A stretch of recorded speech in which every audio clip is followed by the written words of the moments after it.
एक पेशंट म्हणून आपल्याला माहिती देऊ शकतो, कारण मला कोरोना 2दा होऊन गेला आहे. फेब्रुवारी महिन्यात तसं वाटायला लागलं होतं की आता कोरोना गेलं आणि कदाचित सगळं संपलं. पुन्हा नव्याने कामं सुरू केली होती.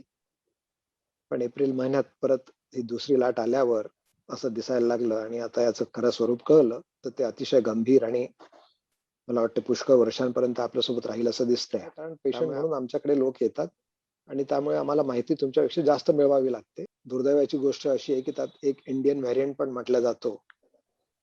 तर हा इंडियन व्हेरियंट अतिशय पूर्ण जगामध्ये अतिशय खतरनाक समजला जातो.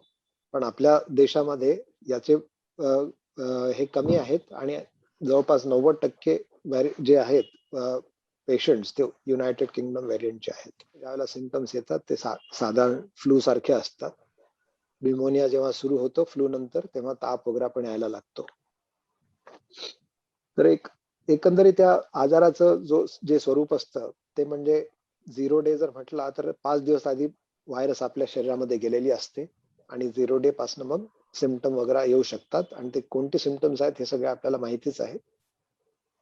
त्यानंतर मग जे क्रिटिकल इलनेस वगैरे जे असतं तर हे सेकंड लाटेच्या हिशोबाने मी आपल्याला सांगतोय. 7व्या दिवसापासून हे जरासं वाढायला लागतं. आता मी पहिल्या लाटेचा पेशंट असल्यामुळे 7व्या-8व्या दिवसानंतर सगळे मला रिलॅक्स व्हायला सांगायचे. पण आजकाल पेशंटला 7व्या-8व्या दिवसानंतर आम्ही जास्त सतर्क राहायला सांगतो. कारण त्यानंतर होणारे जे सिम्पटम्स असतात ते जास्त गंभीर स्वरूपाचे असतात आणि तिथूनच जर पेशंट क्रिटिकल होणार असेल तर ते सगळं तिथूनच पुढे जातं. तर इथे आपण पाहू शकता की याचे 4 स्टेजेस राहू शकतात. या आजाराचे 4 स्वरूप असू शकतात. इन्क्युबेशन पिरियड मध्ये काहीच नसतं. सिम्पटमॅटिक इन्फेक्शन जे माइल्ड प्रकाराचं असतं. काही पेशंट्स इथे पोहोचून पुन्हा नॉर्मल्सीकडे येऊ शकतात. 7व्या ते 10व्या दिवसानंतर ज्यावेळेला कोणी प्रोग्रेस करतं नॉर्मल्सीकडे जर येणार नसेल तर हायपर इन्फ्लेमेशनची स्टेज येते आणि ती आपण सिव्हिअर म्हणतो. याही पुढे जर पेशंट प्रोग्रेस झाला तर त्याला क्रिटिकल केस म्हटलं जाते आणि क्रिटिकल पेशंट मग आयसीयू केअर मध्ये लँड अप होतो. आता दुसऱ्या लाटेचे जे पेशंट्स आहेत त्याच्यामध्ये थोडे अनयुज्युअल सिम्पटम्स बघायला मिळतात आहे. ते म्हणजे पोटात दुखणे, लूज मोशन्स होणे, नॉशिया, व्हॉमिटिंग आणि लहान मुलांना देखील या लाटेत इन्फेक्शन्स व्हायला लागली आहेत. पहिल्या लाटमध्ये लहान मुलांना होत नाही असं समजून लहान मुलांवर थोडंसं इम्युनिटी चांगली असल्यामुळे या मुलांना आपण सेफ समजत असो. पण दुसऱ्या लाटीमध्ये लहान मुलांमुळे पण हे आजार दिसायला लागले आहेत. पण सुदैवाची गोष्ट अशी आहे की यातले फक्त 1 ते 2% मुलांनाच आयसीयू ची गरज भासते. असलेली जर असोसिएटेड कोमॉर्बिडिटीज असतील, जर कोणाला हार्ट, किडनी किंवा लिव्हर डिसीज असेल, low immunity status like cancer, post organ transplantation, obesity किंवा डायबिटीज सगळ्यात मोठा घातक आहे. आगीत तेल टाकायचं काम करतो. असले आजार जर कोणाला असतील तर त्यांनी जास्त सतर्क राहण्याची गरज आहे आणि थोडंसंही काही सस्पिशन आलं म्हणजे त्यांनी अटेन्शन सीक करून डॉक्टरांची मदत घेतली पाहिजे. प्रसार कसा होतो या गोष्टीवर आपल्याला सगळ्यांना सगळं काही माहिती आहे आणि सांगण्यातही आलेलं आहे. एकच फक्त आता की सरफेस टचमुळे होणारं ट्रान्समिशन जे आहे ते रूल आउट केलं गेलं आहे. त्यामुळे घरात आणून सगळ्या गोष्टींना सॅनिटाईज करून मगच वापरा वगैरे हा जो प्रकार आता आहे याच्यावरती पुन्हा कॉन्ट्रोवर्सी झालेली आहे. पण सायंटिफिकली असं म्हणतात की तो मोड ऑफ ट्रान्समिशन आता नाही आहे. टेस्ट केव्हा केला पाहिजे आणि टेस्ट केला पाहिजे का? टेस्ट केला पाहिजे हे नक्कीच आहे. जर आपल्याला सस्पिशन असेल तर टेस्ट करा. पण आजकाल हल्ली असं झालंय की रोजचे 7 आणि 8,000 पेशंट नागपुरात यायला लागले आहेत. त्यामुळे टेस्ट करायला जर दिला तर 4-5 दिवसानंतर रिपोर्ट मिळतो आणि त्या 4-5 दिवसात तुमच्या आजाराचं काय होईल हे काही सांगता येत नाही. त्यामुळे गृहीत धरून की तुम्हाला आजार आहे, तुमच्या सिम्पटम्सला कोरिलेट करून जर डॉक्टरांना वाटलं तर औषधोपचार सुरू करायला हरकत नाही. कोणती टेस्ट केली पाहिजेत? रॅपिड अँटीजेन टेस्ट पॉझिटिव्ह असेल तर डायग्नोसिस कन्फर्म होते, निगेटिव्ह असेल तर मग त्याला कन्फर्मेशनची गरज असते आणि RT-PCR सगळ्यात प्रेफर्ड टेस्ट असतो. पण जसं मी सांगितलंय की RT-PCR ला आजकाल 4-5 दिवसाचा वेळ लागत असतो. RT-PCR मध्ये जर CT व्हॅल्यू कमी असेल म्हणजे कॉन्सन्ट्रेशन व्हायरसचं जर जास्त असेल तर तुम्हाला HRCT पण केला पाहिजे आणि तुमच्या लंग्समध्ये इन्फेक्शन किती प्रमाणात पसरलं आहे हे जाणून घेऊन त्याचं गांभीर्य लक्षात येण्यासाठी HRCT आपल्याला माहिती देतो. ट्रीटमेंट काय आहे? पुष्कळ ट्रीटमेंट सांगितलं जातं. काय करावं काय नाही. अनेक ड्रग्ज याच्यावर आलेले आहेत आणि त्या ड्रग्सची पण मारामार सगळीकडे झालेली आहे. त्याच्यातच दुसऱ्या पॅथीजमध्ये याचं काही ट्रीटमेंट आहे का, या गोष्टींवरती चर्चा होत असते. पण त्याच्यावर आपल्याला प्रूफ काही मिळत नाही, कारण नाही, दुर्दैवाने दुसऱ्या पॅथीजमध्ये एक्सपेरिमेंटेशन किंवा एव्हिडन्स बेस्ड मेडिसिन्स नसतात. पण त्या पण आपण उपयोगात आणण्यास हरकत बिलकुलच नाहीये. सगळं काही जे काही घोळ घातलेला आहे ट्रीटमेंटला घेऊन, त्या कॉन्ट्रोवर्सीज त्याच्या आजूबाजूला असताना, युके मध्ये त्यांनी एक अप्रोच आत्मसात केलाय, तो म्हणजे मिनिमलिस्टिक अप्रोच असला पाहिजे. खूप जास्त औषधं घ्यायची गरज नाही, खूप जास्त अननेसेसरी डायग्नोस्टिक टेस्ट करायची गरज नाही, अननेसेसरी पॅथॉलॉजी टेस्ट करायची गरज नाही, सीटी स्कोर जाणून घेतलाच पाहिजे याची गरज नाही. Supportive management is the key. जो आजार असेल, जो काही त्रास होत असेल, त्याला समजून त्याचं सिम्टमॅटिक ट्रीटमेंट घ्यायचं, ऑक्सिजन लेवल्स मेंटेन करायच्या, इम्युनिटी आपली वाढवण्यासाठी जे काही औषधं असतील, vitamin C, zinc, vitamin D3, हे आपण घेत राहावे. आणि जर या सगळ्यानंतर जर आपल्याला गरज पडली तर मग डॉक्टरांचा सल्ला असतोच आणि डॉक्टर आपल्याला योग्य ती गायडन्स करतातच.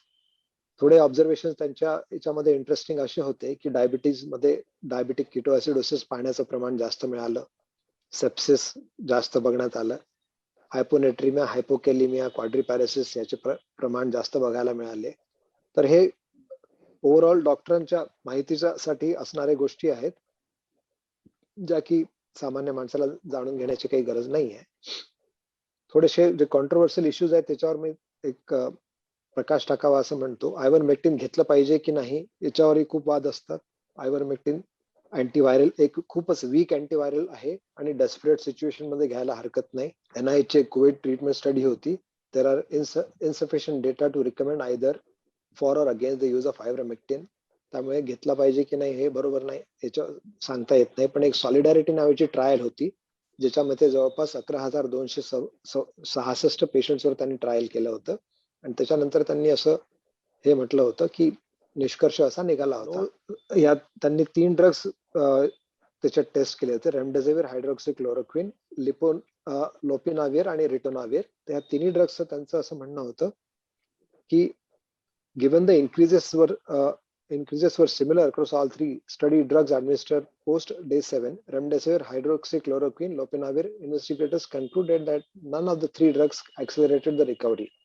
म्हणजे रिकव्हरी मध्ये या तिन्ही ड्रग्सचा खूप जास्त काही योगदान नसतं. रेमडेसिवीरला घेऊन खूप सारं ब्लॅक मार्केटिंग आणि ओढाताण सुरू आहे, tug of war, black marketing drugs. त्याची साधारण किंमत जवळपास 800 रुपये आहे, पण आज तो ड्रग जवळपास 15 ते 20,000 रुपयामध्ये विकला जातो.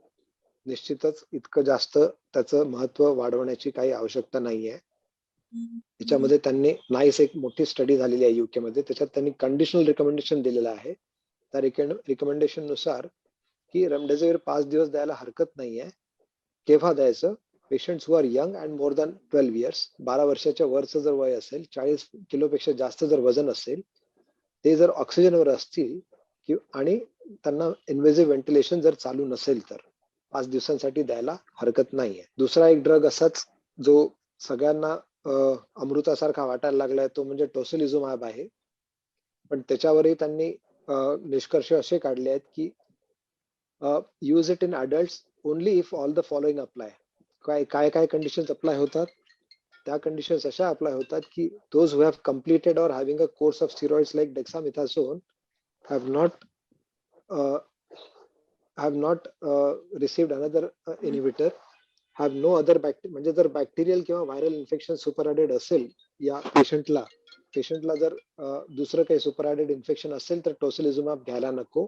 याशिवाय जर त्यांना त्यांचा CRP 75 पेक्षा जास्त असेल आणि ऑक्सिजन सप्लाय जर त्यांना लागणार असेल किंवा ते जर 48 तासाच्या आत त्यांना CPAP किंवा NIV किंवा इन्व्हेसिव्ह मेकॅनिकल व्हेंटिलेशन लागणार असेल, तर या कंडिशन मध्ये तुम्ही टोसिलिझुमॅब देऊ शकता किंवा कन्सिडर करू शकता. पण याच्यामध्ये एक लक्षात ठेवलं पाहिजे की सेकंडरी इन्फेक्शनचे चान्सेस वाढतात आणि तुम्हाला जर सुप्त इन्फेक्शन्स असतील किंवा तुम्हाला आधी जर HIV, ट्युबरक्युलोसिस होऊन गेलेला असेल तर ते सगळे रिॲक्टिव्हेट होण्याची शक्यता असते.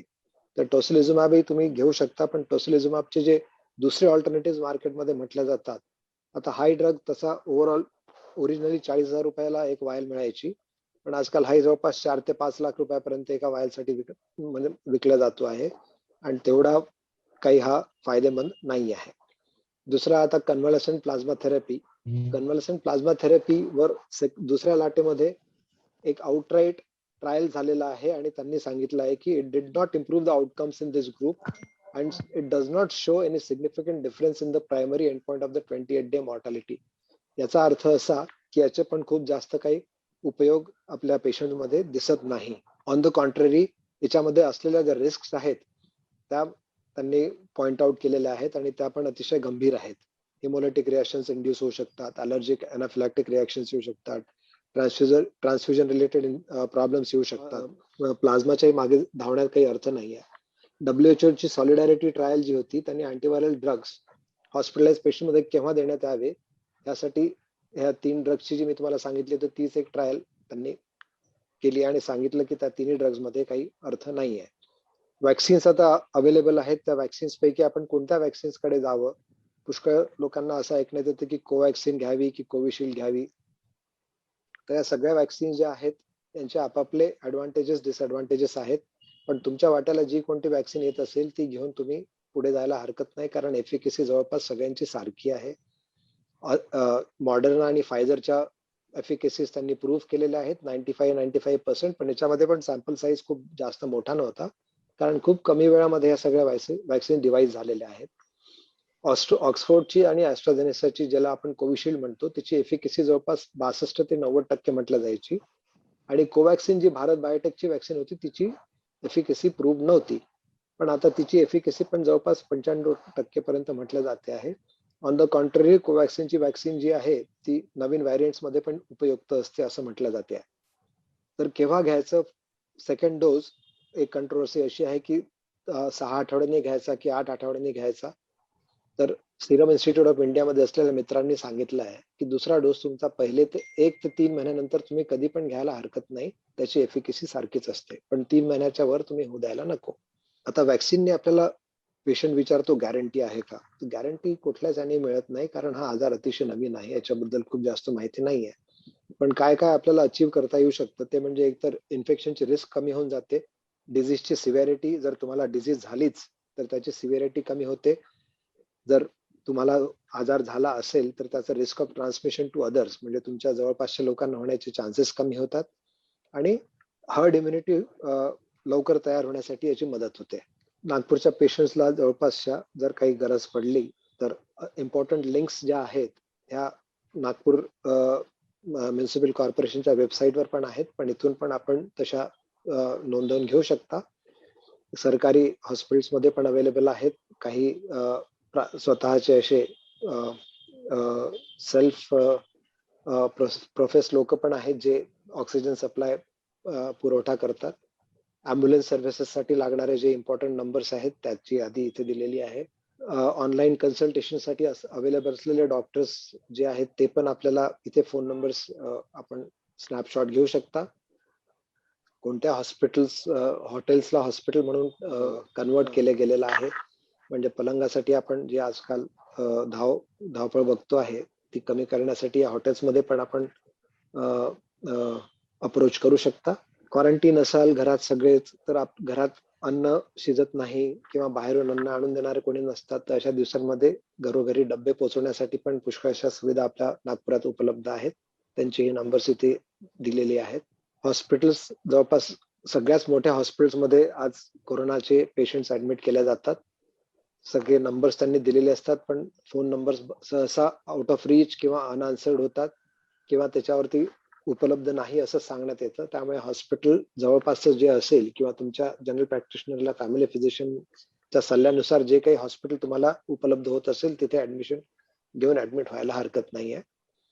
रेमडेसिवीर आणि टोसिलिझुमॅबसाठी अवेलेबल असलेली फोन नंबर्स, आता याचं ब्लॅक मार्केटिंग होऊ नये म्हणून जॉईंट कमिशनरनी याचा सगळा पुरवठा स्वतःच्या हातात घेतलेला आहे आणि त्यांचे फोन नंबर्स इथे दिलेले आहेत. कोणाला प्लाझ्मा लागलाच काही करून म्हणजे सगळे उपचार फेल झाल्यानंतर काही लोक प्लाझ्मा ट्राय करतात, तर प्लाझ्मा पुरवठा या ब्लड बँक्सकडे उपलब्ध असतो, इथून आपण घेऊ शकता. ऑक्सिजन सिलेंडरसाठी अवेलेबल असलेले फोन नंबर्स इथे आहेत. तर एक सांगायचं म्हणजे डॉक्टरांना आता वॉरियर आपण म्हणतो, डॉक्टर्स याला तोंड देत आहेत, बॅटल आउट करत आहेत या व्हायरसला. पण त्यांना एक दुसरी रिस्क म्हणजे परवा रात्री घडलेली घटना, जवळपास 104 MBBS स्टुडंट्सला जीवाचा धोका वाटल्यामुळे पेशंटच्या रिलेटिव्हच्या हातून पळ काढावा लागला आणि प्रोटेक्शन साठी पोलीसकडे जावं लागलं. तर असल्या गोष्टी ज्या आहेत त्या म्हणजे डॉक्टरांना अतिशय दुःखदायी आणि डिसवेडिंग आहेत त्यांच्या सेल्फलेस सर्व्हिसेस मध्ये. अशा घडू नये या दृष्टीने आपण थोडस काळजी घेतली पाहिजे. युके मध्ये आता त्यांच्याकडनं इन्स्पायर होऊन UK now is preparing for the third wave. तर त्यासाठी त्यांनी काय काय केलेलं आहे, सगळ्यांनी बूस्टर डोसेस कधी घ्यायचे ते ठरवलेलं आहे आणि गव्हर्नमेंटने इनफ डोसेस ऑफ वॅक्सिन स्वतःकडे उपलब्ध करून घेण्यासाठी वाटचाल चालू केलेली आहे. तर आता ओव्हरऑल सांगायचं जर झालं तर पुष्कळशा गोष्टी अननोन आहेत, पुष्कळशा गोष्टींवर दोन्ही तऱ्हेचे मतं आपल्याकडे उपलब्ध आहेत. तशात काय केलं पाहिजे, तर सगळ्या ज्या अनप्रूव्हन थेरपीज आहेत त्या आपण घेण्याच्या मागे जायला नको. खूप जास्त औषधोपचारही स्वतःवर केले नाही पाहिजे आणि वॅक्सिनेशन शक्य तितक्या लवकर शक्य त्या जवळच्या केंद्रामध्ये जाऊन करून घेतलं पाहिजे. थोडक्यात सांगायचं म्हणजे light at the end of the tunnel. Severity critical किंवा अतिशय त्याचे पुढचं तुम्हाला जर लंग इन्फेक्शन झालंच, तुमचे लंग पूर्ण फायब्रोज होऊन लाकडासारखे झाले, तर त्याच्या पुढे होणारा हा एक 15 दिवसाआधीच एक पेपर पब्लिश केलेला आहे, ज्याच्यामध्ये जगातले जवळपास 15 हॉस्पिटल्स मधून डेटा घेतलेला आहे, जिथे या त्याच्यात आपल्या इंडियामधलं पण एक मद्रासचं MGM हेल्थ केअर म्हणून आहे. तर या ठिकाणी लंग ट्रान्सप्लांट व्हायला लागलेले आहेत. कोरोनाने लंग्स ज्या पेशंटचे खराब झालेले आहेत त्या लोकांना लंग्स ट्रान्सप्लांट झालेला आहे आणि आपल्या नागपूरमध्येच 2 पेशंट्सला आम्ही एअरलिफ्ट करून MGM हेल्थ केअरला चेन्नईला ट्रान्सफर केलं होतं आणि तिथे त्यांचे लंग ट्रान्सप्लांट झाले होते. त्यातला एक पेशंट डिस्चार्ज होऊन घरी आलेला आहे, त्याला जवळपास 2 महिने झाले आहेत ट्रान्सप्लांट झाल्यानंतर. आणि ट्रान्सप्लांट केलेल्या लंग मध्ये कोरोना होत नाही, हे या पेपर मधला निष्कर्ष आहे. हा अतिशय म्हणजे एन्थुझियास्टिक आणि एनकरेजिंग पॉइंट आहे. त्यामुळे सगळं काही संपलं असं म्हणायला लंग ट्रान्सप्लांट पर्यंतची आपण आजकाल गाठ घेऊ शकतो. त्यानंतरही जर काही झालं नाही तर मग आपण संपलं असं म्हणावं आणि प्रयत्न सोडावे. किडनी ट्रान्सप्लांट पेशंटसाठी जे कोणी वाट पाहत असतील त्यांच्यासाठी एक आनंदाची बातमी अशी की कोरोनाचे पेशंट्स रिकवर झाल्यानंतर किडनी डोनेट करू शकतात. त्यामुळे काही खूप जास्त जरी हा एक टेम्पररी सेटबॅक आहे जिथे आपले किडनी ट्रान्सप्लांट स्थगित झालेले आहेत, तरी ज्यावेळेला थोडेसे पेशंट्स कमी होतील, आपण ज्यावेळेला पुन्हा किडनी ट्रान्सप्लांट सुरू करू, तर आपल्या डोनर्सला जरी कोरोना झालेला असेल तरी आपल्याला ट्रान्सप्लांट त्यांच्या किडनीज घेऊन करता येतील. तर सगळं काही थांबलेलं आहे, लॉकडाऊन मध्ये सगळं आपण बंद केलेलं आहे, तरी आपल्या ऍक्टिव्हिटीज बंद करू नका. It is a time to slow down but not to stop. हा संदेश देऊन मी आपले 2 शब्द संपवतो. धन्यवाद.